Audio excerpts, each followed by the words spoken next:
Students, in the first video lecture of gravitational chapter, we have learned about basic properties of gravitational force. All important characters of gravitational force was discussed in the previous video. We will continue with learning of gravitational force in this video session also. We will be calculating gravitational force between two point-sized objects. Before that, let me tell you a brief points regarding gravitational force, which we have discussed earlier. So the first point regarding gravitational force is it is conservative force. Gravitational force is conservative force. That means we have already learned in work power energy. It is that work done by conservative force can be zero. Work done by conservative force can be zero. So gravitational force is a conservative force, and gravitational force is a central force. The gravitational force is equal in magnitude and opposite in the direction. Gravitational force form action reaction pair. Gravitational force always act along the line joining between two masses, and gravitational force does not depend upon the medium. Gravitational force is an attractive force. These all characters we have already discussed in the previous video itself. Now let us calculate force acting between two point-sized objects. Gravitational force acting between two point-sized objects. Yeah. So as we know, gravitational force acting between two masses is capital G m1 m2 divided by r square, where m1 and m2 are masses of two point-sized objects and r is separation between two objects. Now, what happens when the mass of two objects are undergoing change? Let us discuss first, and after that, if distance between two masses is same or separated, separation is increased or decreased, what happens? Let us discuss. So this is first example where we are taking two masses m and m, both are separated by distance d. So what is gravitational force acting here? F will be equal to capital G m square divided by d square. Likewise here also you can write effect of distance capital G m square divided by d square. Now force between these two masses is attractive. Coming to the second case, we have mass m here and we have mass 2m. What happens to gravitational force? It becomes 2 times F because one of the mass is doubled. If one of the mass is double, the gravitational force also would be increased and it will become double. Likewise, if the separation between two masses is double, if separation between two masses is double, what would happen? Capital G m square divided by 2d whole square, which is equal to F divided by 4. So if separation is double, force decreases by 4 times. If mass is double, force increases by 2 times. Similarly, if we are taking two masses which are double, if the masses of two objects are double, then gravitational force between them become 4 times initial force, whereas if the gravitational force between two masses, if the separation is half, it would become F is equal to capital G m square divided by d by 2 whole square. This 2 goes to numerator. It is 4 times capital G m square divided by d square, which is equal to 4m. So F dash is equal to 4 times F. So if separation is halved, force increases to 4 times. If masses are double, force increases to 4 times. Separation is halved, force decreases by 4 times. Mass is doubled. If any one mass is doubled, force increases to two times. Likewise, if one of the mass is increased to 3m, then the force will become 3 times F. And if the two masses are doubled and the separation is doubled, the new force F dash will become capital G 2m whole square divided by 2d whole square. This is capital G 4m square divided by 4d square. 4 and 4 gets cancelled. This is equal to F. Therefore, as the separation and as well as masses are double, the force would remain same as it is. There is no change in the force because denominator is increasing and as well as numerator is also increasing. Therefore, force remains same as it is. This is how when masses are undergoing change, gravitational force changes. When the separation between two masses change, the gravitational force does undergo change. Students, coming to the next question. We have three masses. Those three masses are situated at vertex of the triangle. Now I want to calculate gravitational force acting on the mass which is placed at the vertex C. Now as we know, gravitational force acting between two masses F is equal to capital G m1 m2 divided by r square. The gravitational force is a central force. It always acts between two centers.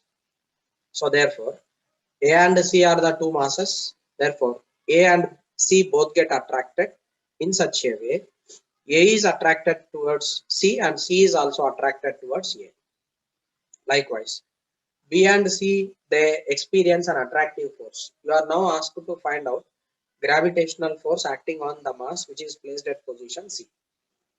Therefore, C will be pulled by mass A. Therefore, upon C, there is a force in this direction. Likewise, B will be pulling mass C towards its position. Therefore, C will be experiencing a force in this direction. I name this as FAC and I name this as FBC. Okay. So these are the two forces acting between two masses. Now between A and C there is one force. Between B and C there is one force. As it is attractive, the arrow mark is being located towards their center. So if it is repulsive, the force line would come outward. But here it is attractive force. That's the reason why force line, it is pointed towards the center of the other mass. Now FAC and FBC we have identified. We need to now write down equations for FAC and as well as FBC. I will write it as FAC is equal to capital G. Mass of A is m and mass of C is also m. It is m square divided by separation between these two. It is A square. That is FAC. Likewise, FBC is equal to capital G. First mass is 2m. Second mass is m. That is 2m square divided by separation is A square. This is equal to 2 times FAC. Okay, so FBC is equal to 2 times FAC. Now, as we know, FAC and FBC both are not in the same direction. FAC and FBC are vectors. So we use parallelogram law of vectors and add them.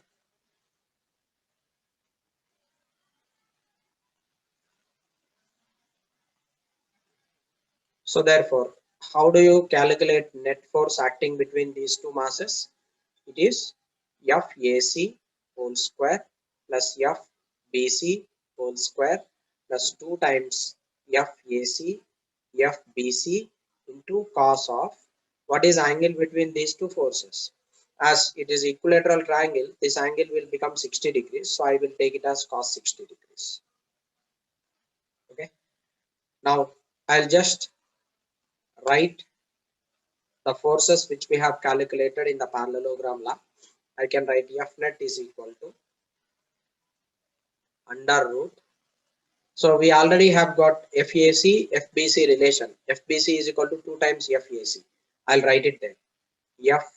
FAC whole square plus 4 times FAC whole square plus 2 times FAC whole square into 2.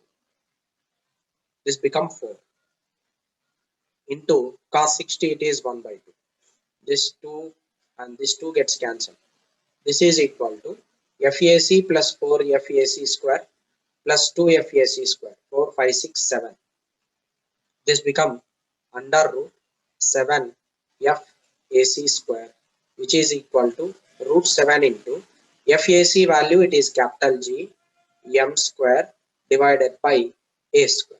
This is the net force acting between these two masses, and the net force is directed, which is the resultant. So it will be resultant force will be in this direction. You can use parallelogram law and you can identify the net vectors. So those that resultant you can plot it in this way. This is 1 and this is 1. I have constructed parallelogram and I have calculated net force, and this black color mark represent F net. So F net is obtained between these two masses by using parallelogram law of vectors. So students, in the last problem we have taken 3 masses which are situated at the vertex of the triangle. Likewise, here we have a square. Each mass is arranged at the vertex of the square. You are now supposed to calculate force acting on mass which is positioned at the C. Now the given masses are M, 2M, M and 2M. Now there will be forces. First identify the forces in which direction they are acting. So I'll identify the forces in which direction they are acting. First, B and C. C will be attracted towards B. This is one force. Right. Next, I'll take another color. This is one force which is acting towards B. B will be pulling C towards it. Likewise, D will be pulling C towards it. And between A and C, there is a force, and that force will be pulling C towards it. I'll name them. This is F, BC. This is F, AC. And this is F, CD. Okay. Now write down the magnitudes of these forces. F, BC is equal to capital G M into 2M divided by A square, which is equal to 2 capital G M square divided by A square. This is FBC.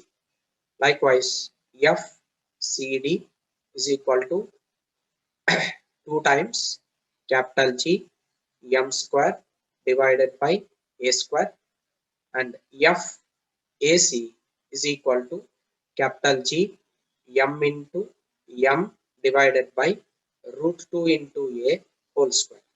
Because the separation between A and C, this is A and A, you will be just writing this total distance as you can use Pythagoras theorem, and this is root 2 times that of A, this value. This total distance is root 2 times that of A. I'll just substitute that here. It gives you FAC is equal to capital G M square divided by 2 times A square. Okay. Now see, FBC and FCD both are equal, and FAC, it is GM square divided by A square. So what I do, let GM square by A square is equal to X. I am considering this as X. So what do you write? FBC? FBC is equal to 2X. FCD is equal to 2X.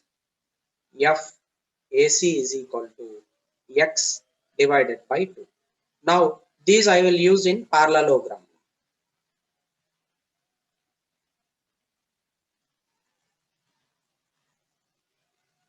Okay, now check it up clearly.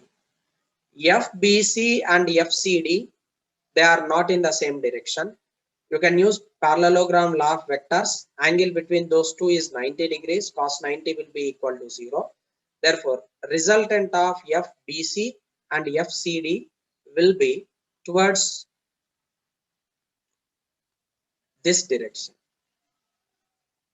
This is the resultant of FCD bar plus FBC bar.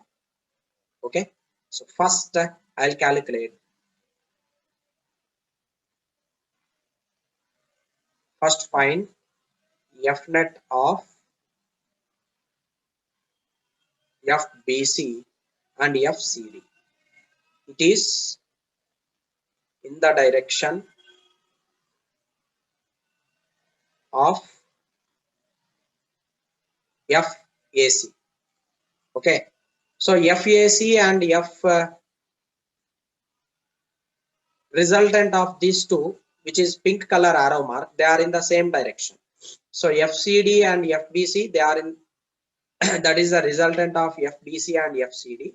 That resultant is in the same direction as that of FAC. Therefore, I can just write down the net vector like this. So F net is equal to FAC bar plus FCD plus FBC. I'll just find out this answer. Now FAC already it is X divided by 2. I want to find out FCD plus FBC. FCD plus FBC is equal to under root 2x whole square plus 2x whole square plus 0, because cos 90 will be equal to 0. Therefore, it is equal to 2 times 2x whole square, that will be root 2 times 2x. It is 2 root 2 times that of x. This is in the same direction as that of FAC. So I will be writing finally F net in this way. F net is equal to x by 2 plus 2 root 2 times that of x. This is equal to x, if I take it common, it is 1 by 2 plus 2 root 2. But what is x? X I am considering it as gm square divided by a square. So it is gm square divided by a square into 1 by 2 plus 2 root 2. This is the final answer, which is the gravitational force acting on C due to masses placed at A, B and as well as D.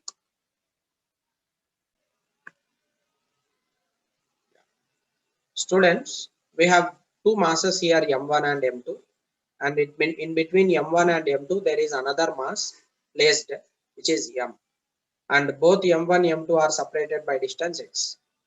You are now supposed to find position between two masses where another point mass experiences a null force. Null force means F net is equal to 0. It should not experience any force. F net is equal to 0. Because of that, now M and M1 both are attractive. Therefore, what does this M1 do? M1 will push M towards its side. This is one force. What does M2 do? M2 will push this mass M in its direction. Okay. So this force, it is F1. This force, it is F2. F1 and F2 both are opposite to each other. So I am considering that this mass is situated at a distance.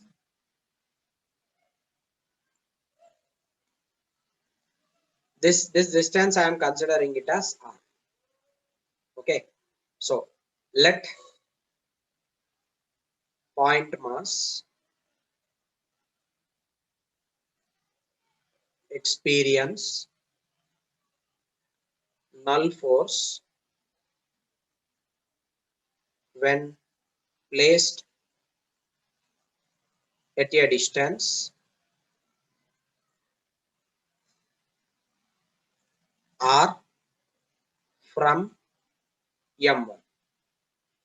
Therefore, as F net is equal to 0, F net is equal to 0, that means F1 plus F2 should be equal to 0. F1 plus F2, but what is F2? F2 is positive, F1 is negative. So it is minus F1 plus F2 is equal to 0. That means magnitude of F1 should be equal to magnitude of F2.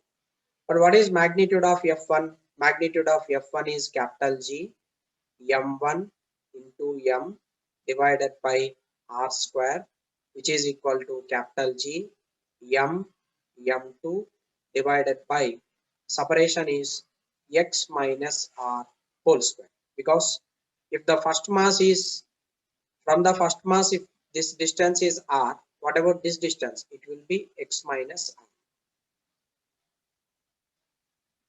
This length will be X minus R. I'll now just solve them. G gets cancelled, G gets cancelled, M gets cancelled, M gets cancelled. Leftover will be X minus R divided by R whole square is equal to M2 divided by M1.